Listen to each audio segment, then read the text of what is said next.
اقرأ كتابك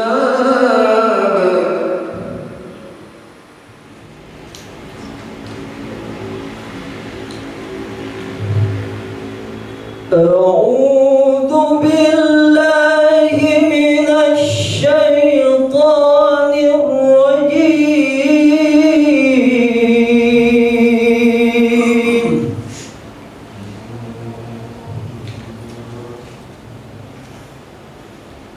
بسم الله الرحمن الرحيم.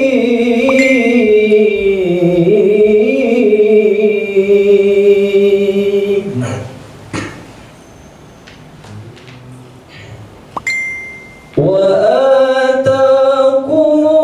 من كل ما سألتموه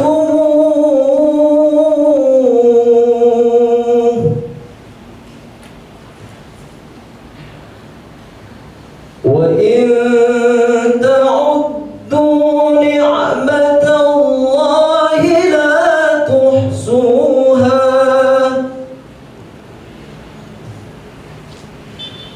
إن الإنسان لظلوم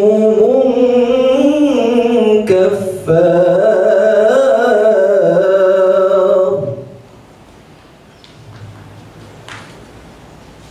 وإذ قال إبراهيم رب اجعل هذا البلد آمنا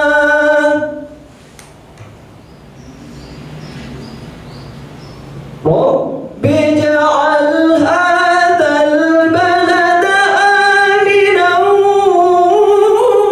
واجنبني وبني أن نعبد الأصنام.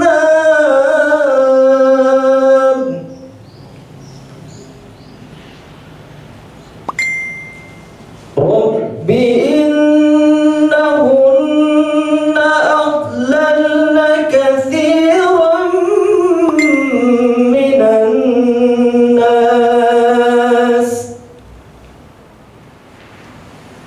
فمن تبعني فإنه مني ومن عصاني فإنك غفور رحيم.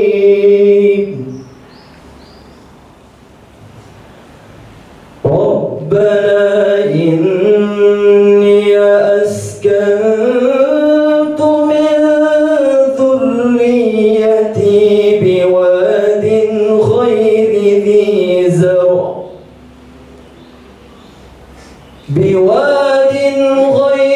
ذي زرع عند بيتك المحرم ربنا ليقيموا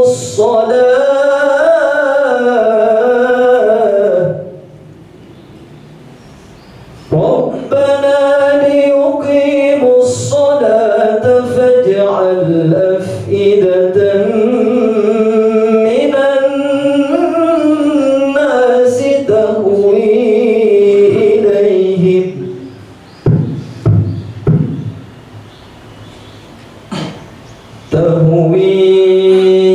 إليهم وارزقهم من الثمرات لعلهم يشكرون.